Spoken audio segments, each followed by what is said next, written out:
I've already played 70 hours of Dune Awakening, and there's actually some hidden secrets to getting a perfect start on launch, whether you want to just make the game easier for you in general so you don't have to run everywhere, or you want to get that perfect quick start to get ahead of the competition.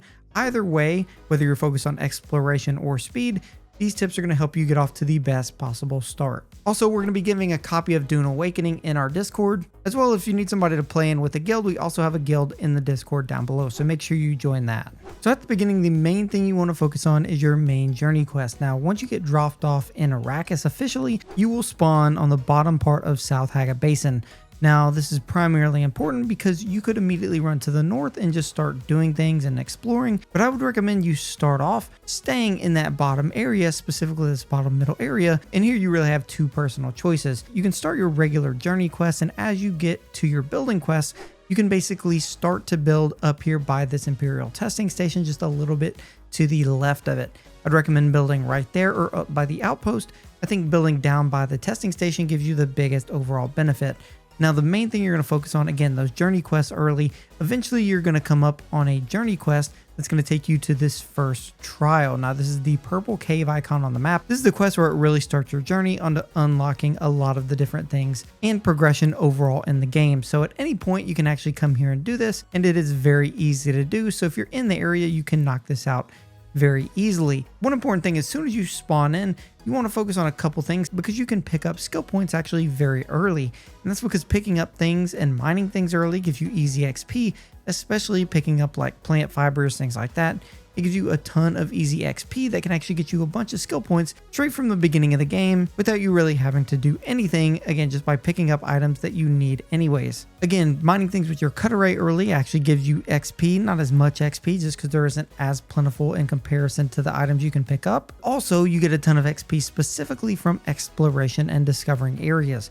This means when you go into a new area and discover it or grab intel from it, essentially, you discover that area and you're going to get tons of XP for it.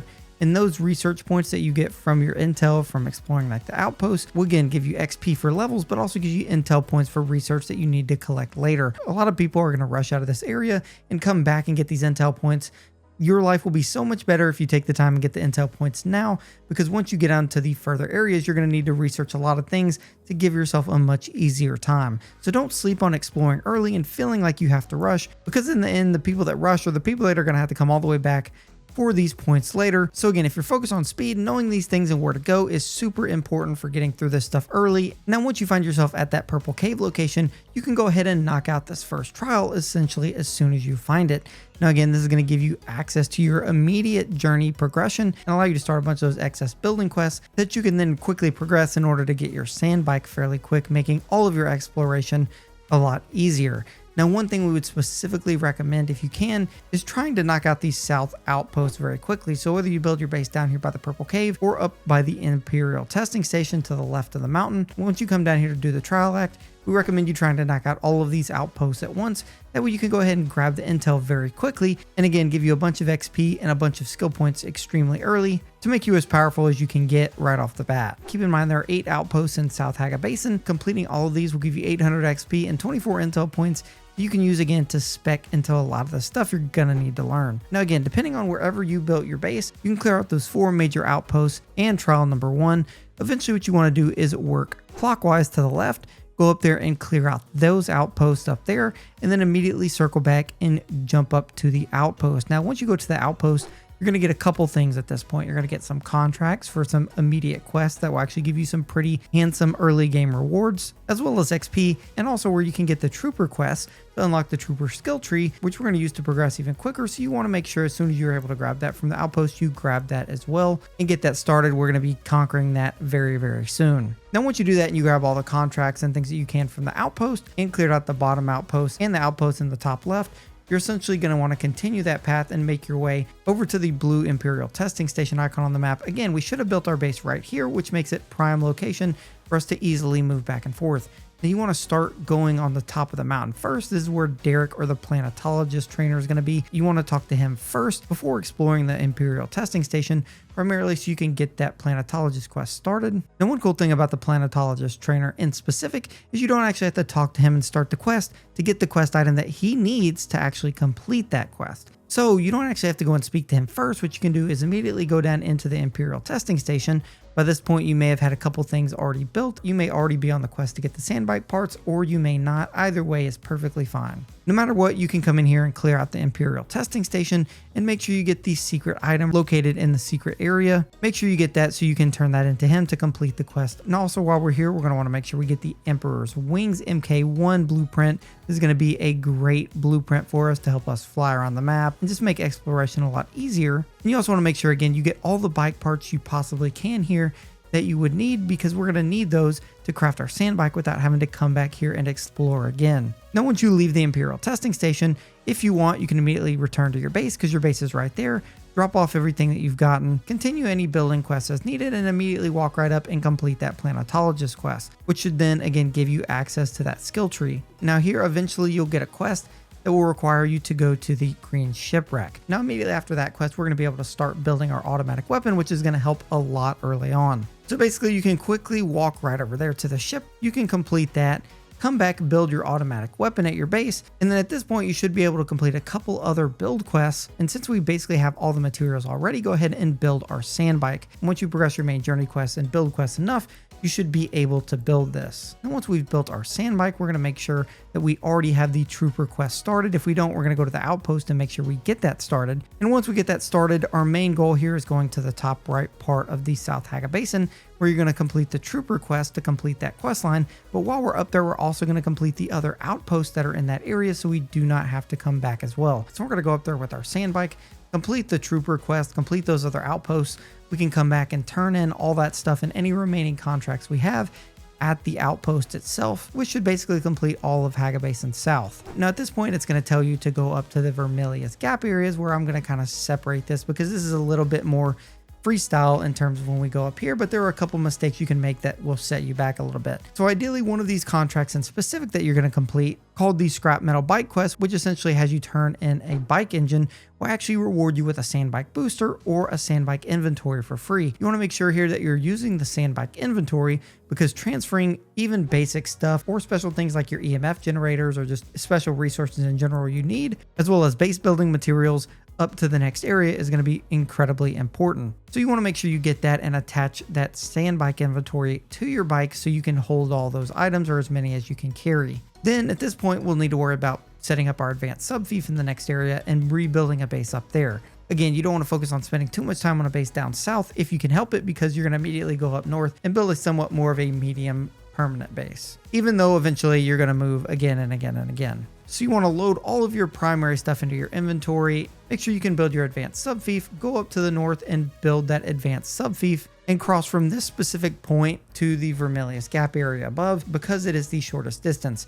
Now, once you travel up north, you have a couple of options here. There's two places in specific that you can build your base. The first place, once you go up north, is going to be to the left of this mountain. Now, the left of the main big mountain puts you more in the middle of both sections. That way you can go back and forth and not have to drive super far from one side to the other.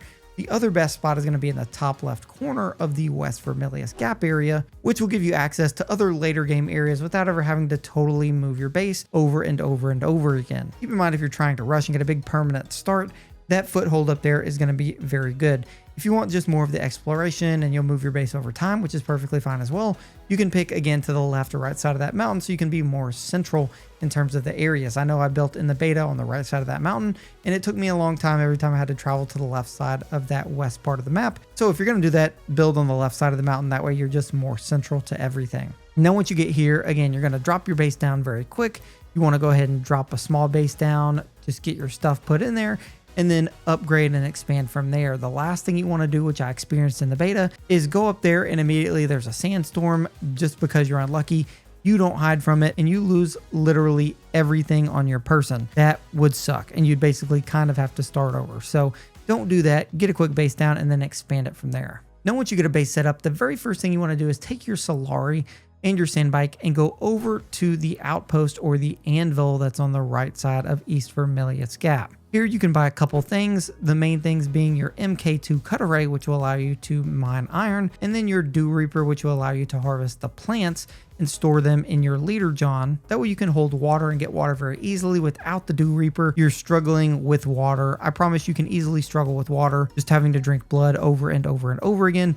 And then also, if they do have a MK2 blood extractor, I'd recommend just spending and getting that as well, because that'll give you 2,000 milliliters of blood from each enemy or each body, and that can convert to water very easily, especially if you get the medium blood sacks pretty quick, which you should unlock very fast. I promise you this right here and getting these items will save you early before you're able to research them. Now from here, you want to make sure you start any contracts or missions from the anvil itself. And although there are some outposts in this area, the next very thing you want to do is go straight down to this area and complete the Act 2 trial. The Act 2 trial is going to unlock your next progression for your story. And over here, there are a couple outposts and things that you can clear as well. So once you get done with Act 2, go ahead and clear those while you're down here. And then you can go back to your main base. The next main things, again, even without clearing any more outposts, complete your trial Act 3 over here, and then complete your trial Act 4 right here in the middle mountain area. Once you complete those 4, you'll get some levels, some extra skill points and abilities. And as you go to each trial, if there's an outpost in that immediate area, go ahead and clear it just to make it a little easier on yourself to not have to drive all the way back later. Now once you complete trial Act 4, at that point you can clear all the outposts in the center. You can then work to the left side of the map, clear those outposts and Imperial testing stations over there. And when you get full, make easy trips back to your base to offload loot, and then make sure you're completing your quests and contracts so you can get that free XP and progress some of your faction requirements really early. Whenever you feel like you can go back and turn in some contracts, go back to the anvil, turn in contracts or any quests that you need, and then you can go and clear the outposts in the top right of the map as well in East Vermilia Gap. You also get a quest to go into the bottom right section of the map. That gap is gigantic. At this point, if you've cleared both Imperial testing stations in this area, you should be able to build an MK2 sand bike. Feel free to do that by all means. I don't think you technically need it because I was able to do it with my regular bike. It was just very close to getting eaten by the sandworm. Keep in mind there are a bunch of enemies over here, so you may want to do this in a group if you can. You're going to open up new areas at that point once you complete Trial Act 4. Keep in mind we have a full video on the best starter build for Dune Awakening in the description below. Also, we're going to be giving a copy of Dune Awakening in our Discord, as well as if you need somebody to play in with a guild, we also have a guild in the Discord down below, so make sure you join that. Make sure to check out either of these two Dune Awakening videos so you don't make these mistakes.